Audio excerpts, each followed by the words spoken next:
beautiful farm and all the things that he's growing. You have enjoyed it. Your family enjoys it. Just love it. And you say to him, you know, I bet you worked so hard on all of this. I just feel within me,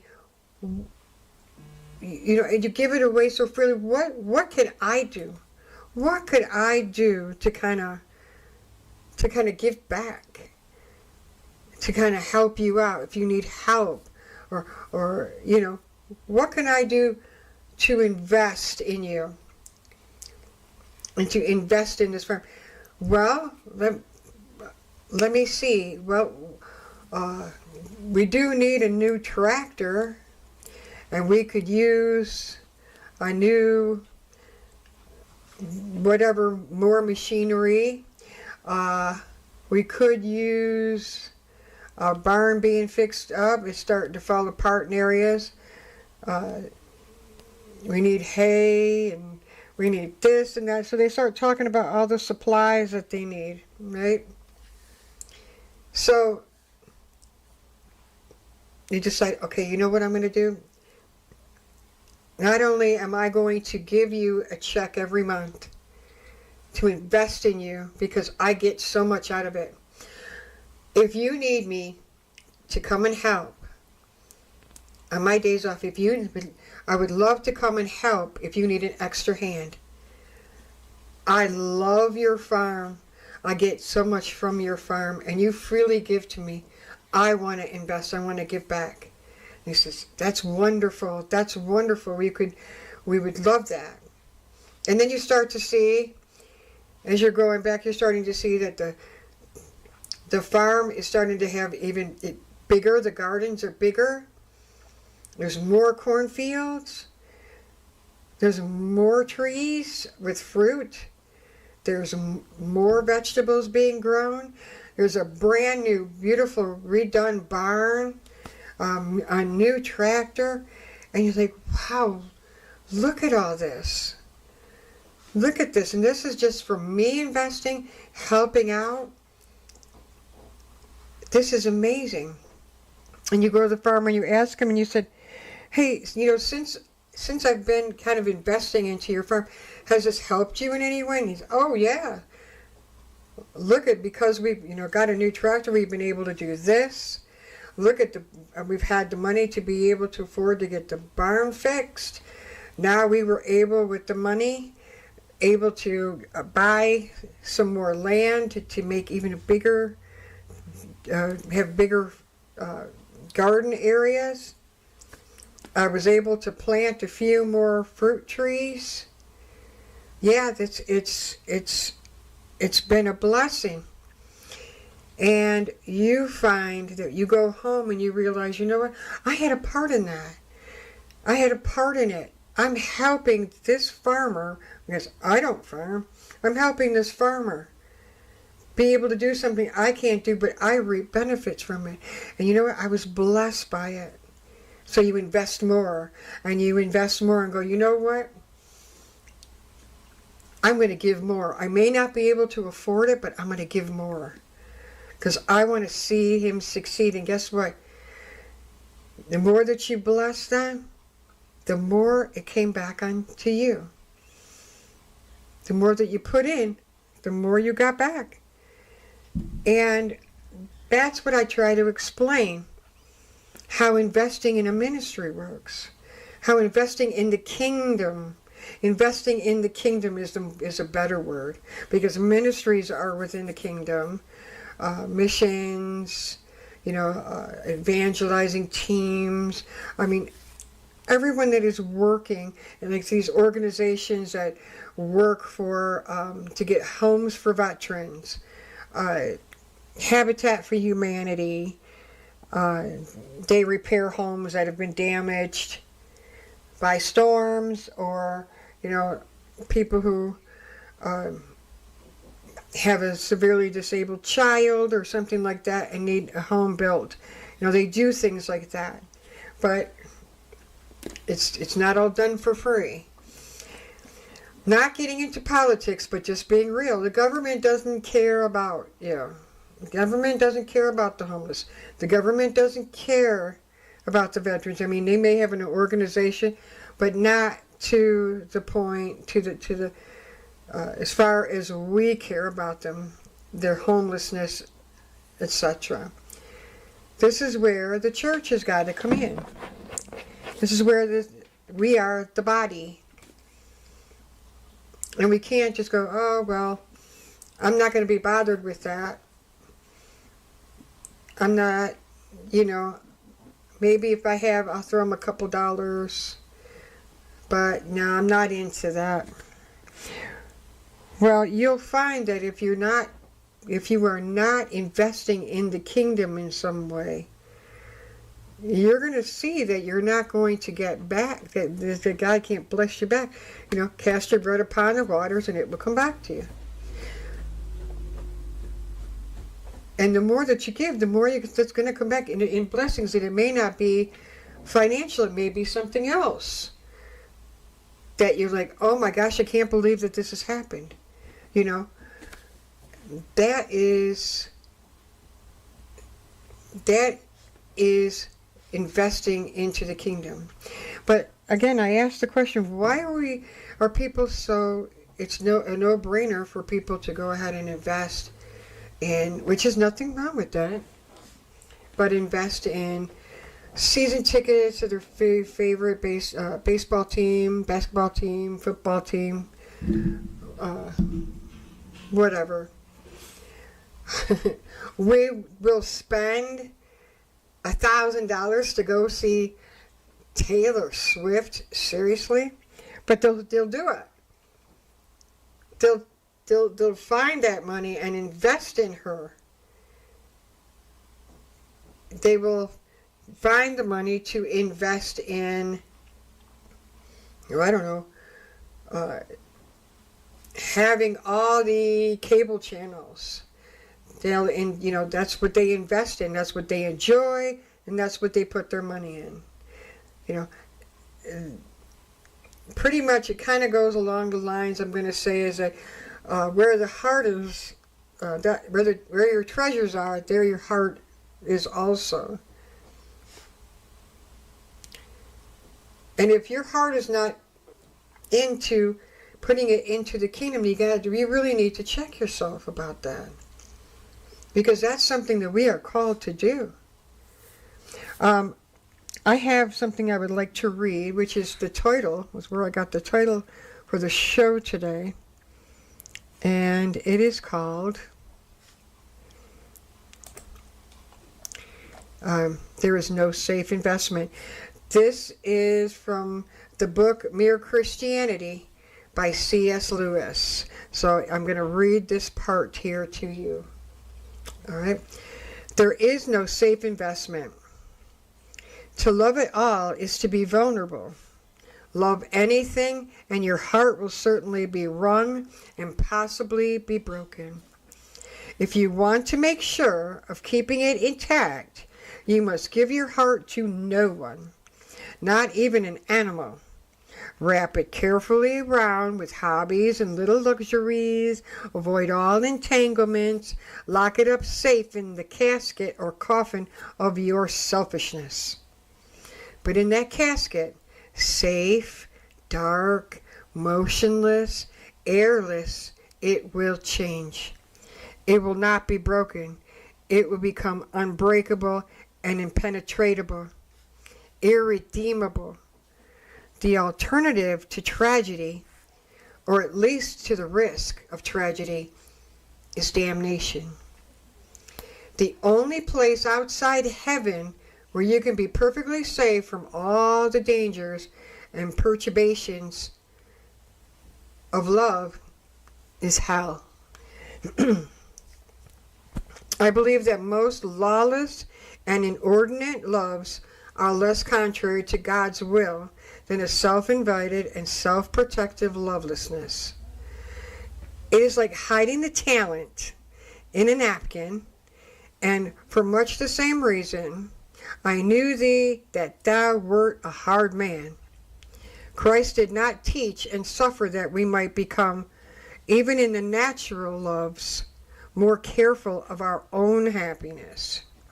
If a man is not uncalculating towards the earthly beloveds whom he has seen, he is none the more likely to be so towards God, whom he has not. We shall draw nearer to God, not by trying to avoid the sufferings inherent in all loves, but by accepting them and offering them to him, throwing away all defensive armor.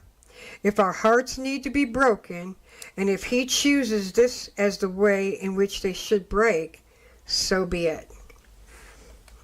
Again, that is by C.S. Lewis and taken from the book Mere Christianity. It's really good.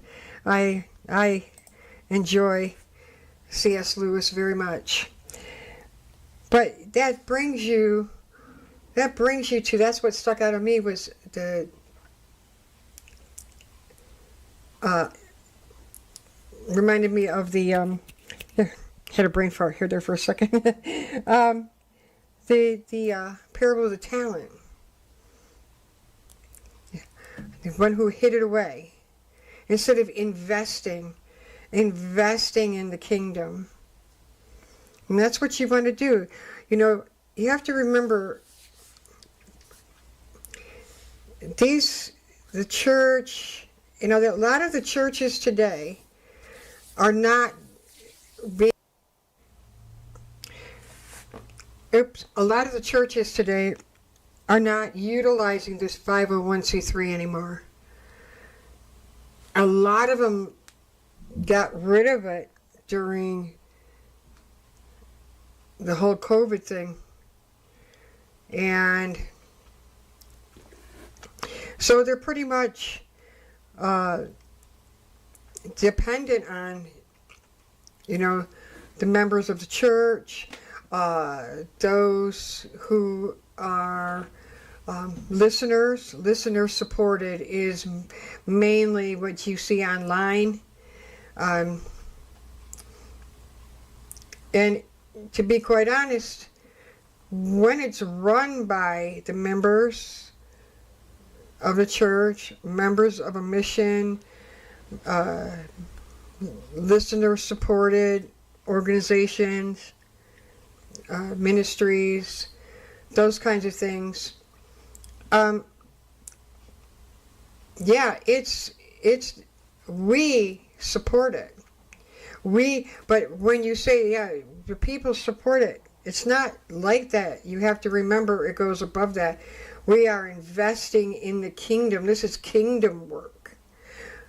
Because you're making sure that your brothers and sisters, that God has given them this gifting, this vision, this calling, that you're helping them. If you feel led to go with this particular person, God has given you the ability to support them and to send them out to where you can't go, maybe, where they can reach the people, but you are supporting them. They are listener supported. Their ministry is run totally by their listeners, their viewers.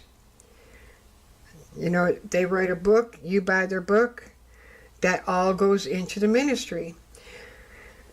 Cameras, studios, filming, to put it on they all cost money. It costs money to have to pay people. You know, people get it twisted that everything in the church should be free, everything. Well, that would be wonderful, but you can't actually do that, because how does a person make a living? How do they feed their families? That is their call, their job. That's what they are to do in the field. That's their work, and we support that. It's reaching out to people. Now, when I get to the other podcast where we talk about it, are there people that take advantage? Absolutely. And we will get into that even more. Because I would like to hopefully that they will fade out. But this is what I'm talking about. Churches the church relies on its members to, when they give, it goes into the church. It goes into, taking care of the people that are on staff. They don't want to work for the government or the state, because then they have control over what you can say, what you can't say. If you are someone in ministry and you want to speak the truth, well, they can interfere and say, hey, you're violating, and it's like you're not free to speak. And you should be able to be free to speak about the Lord and speak the truths about what God wants, what God doesn't want. We get it here, in certain places, that this podcast goes. We've been kicked off because they didn't like what we had to say. That's just the chance we take, but it's not a money grab. It's, as I said, if it ministers to you and you're getting fed by it, then invest in it. No different than somebody who invests their time in their work, and they have gone from being an apprentice, that they invested so much time in their work that God raised them up, and they end up becoming half owner of the company. That's hard work. They invested the hard work. They did the hard stuff. They put into it because they believed in the business. They believed in the company. And they wanted to be a part of it. So they gave up their time and still do. Professional athletes put in the time to practice and practice and practice. Same with dancers. Like ballet dancers, professional ballet dancers, professional like Irish dancers, tap dancers, jazz, like Broadway, But they spend their time day after day after day, practice, practice, practice, practice, practice, so they can be good, so they can be more than good, that when they go and they do an audition, they're going to be picked. Because they invested their time into what they love. That's great. We can still do those things. But don't forget, we need to invest in the kingdom. Your heart has to be there. Even the Lord said the harvest is plenty, but the laborers are few. Even if you're in a position where you can't get out there to those highways and byways and to the all these other areas that other pastors can, then you enjoy them, then you invest in them, because it's going to be your investment that's going to help them to get to the places that you can't. I hope I'm making some sense here. The other thing I do want to talk about, and I'll probably talk about it again in the other podcast that's coming, I do want to mention the tithing plate. Everybody's like, oh, that tithing plate. Well, tithe and offerings. The tithing isn't all about, I paid my 10% and that's it. I call that the Cain offering. Now, don't get me wrong, I understand that, some people can only give what they can give. But I'm going to push this, and I've had to say it to myself as well. Remember, this was brought to me, actually, by someone who said, bringing up about the widow's mite. She didn't have anything, and she just gave it. She gave it because she had the faith to give, and she was blessed by that very much.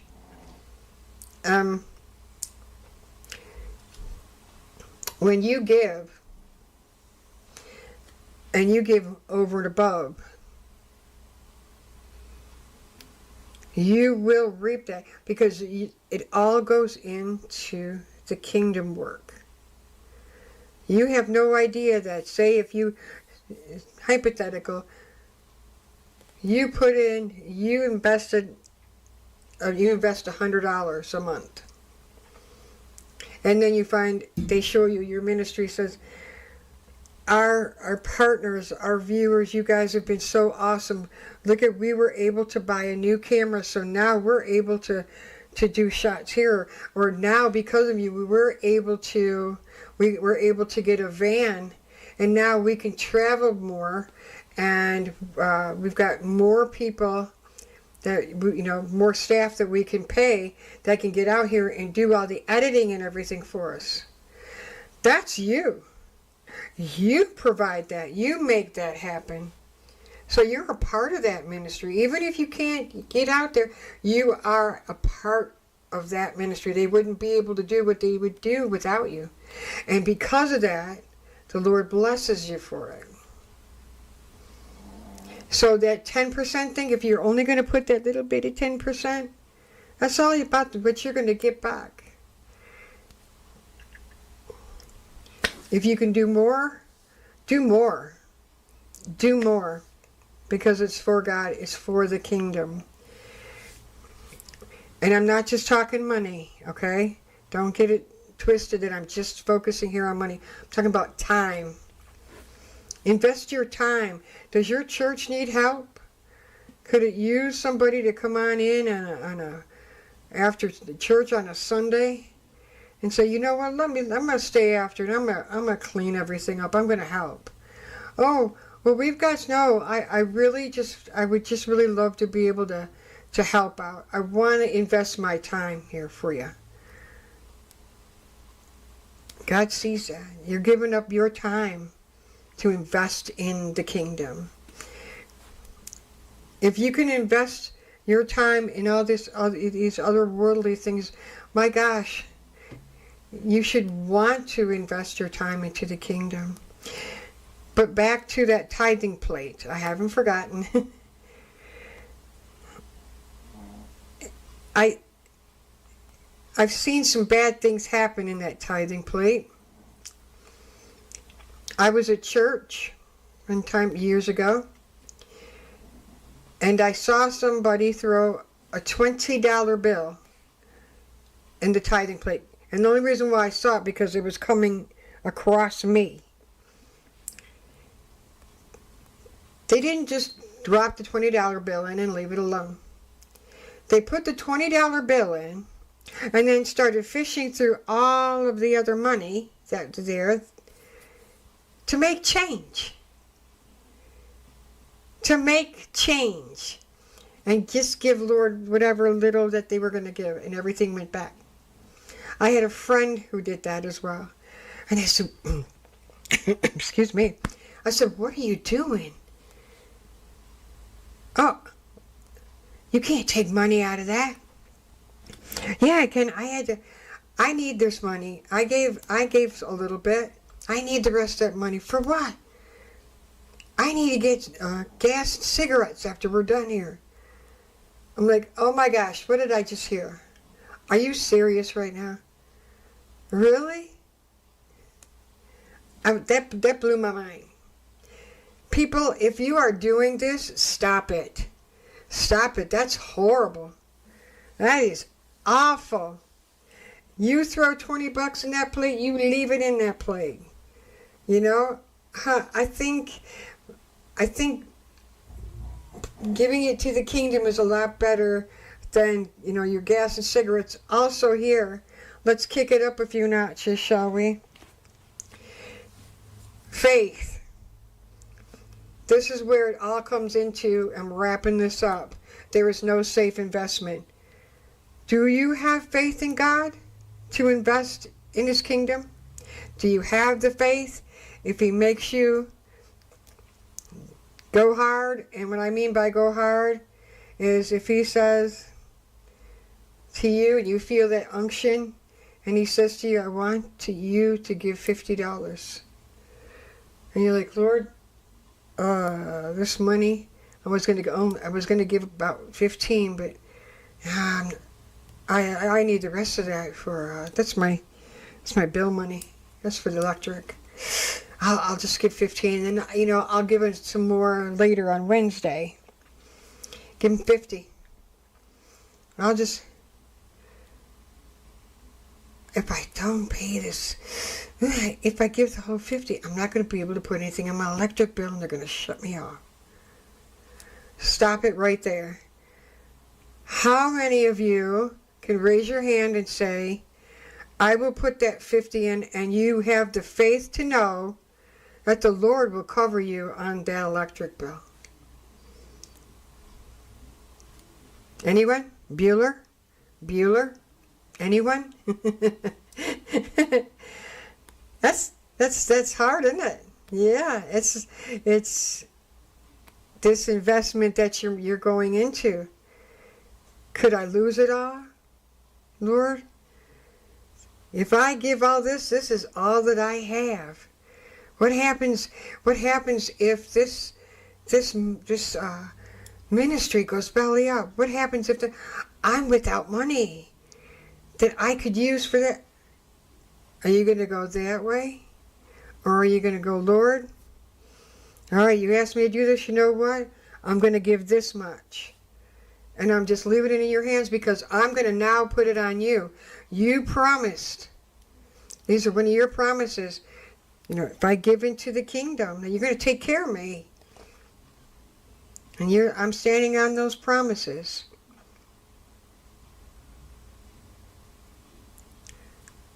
That's kind of scary now, isn't it? When you're asked to give up more than you want to. You know what? You want to know what the most dangerous thing is in somebody's life? Comfort. When you get comfortable. Yeah, I give my 10% every week, and I give, this little part here is for God, this part here is for this, and you say, like, wait a minute, God gets that, but everybody gets this and this. Your kids get this much time, and everybody else gets this and this much time, but God only gets this much time.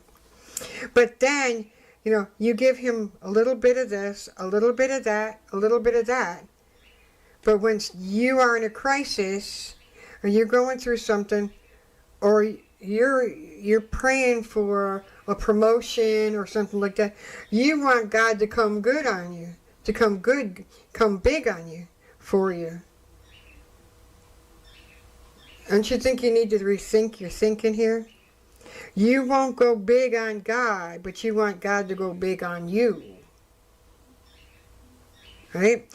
Start giving able offerings. Start investing big like they do on Wall Street, man. They find the money to get that stock that they want and buy all that stock right now because it's hot. And it's going to make you so much money, and then when it's time to sell, we're going to win. We're going to have so much money. Invest in this business. This business is booming. Invest in the kingdom of God. That is the best investment you could ever make. Don't steal. Don't make change out of the tithing thing. If whatever you throw in there, you leave it. Oops, I threw in my gas money. Leave it. If you need God will provide for you. Invest. There is no safe investment, but you know what? Take a chance on God. Invest big on God. Not just your money, but your time. Invest in the body of Christ. Invest in your brothers and sisters when they've got a ministry, when they've got a gifting that they're doing for the Lord. Invest in them. Encourage them. Invest in the kingdom. And it will come back around to you. You will be blessed from it. And that's all I have got for today. Thank you so much for hanging out with me this morning. I hope you have a blessed rest of your day. And as always, keep your lamps full. Stay booted and suited. And until next time, this is High Octane, and I will see you next week. Hi, this is Dr. Cindy Flowers. If you have any questions for me, you can reach me at Forging and Fire Ministries at Outlook.com. Again, that is Forging and Fire Ministries at Outlook.com. You can also find me on Telegram, Truth Social, and Twitter X on the MTM Broadcasting site. I also have a Facebook page called Forging and Fire Ministries that you can like and follow. If you would like to donate to the show, you can find me at Dr. Cindy on Cash App. Remember to go to your app store and download Live 365 and make MTM Broadcasting your favorite.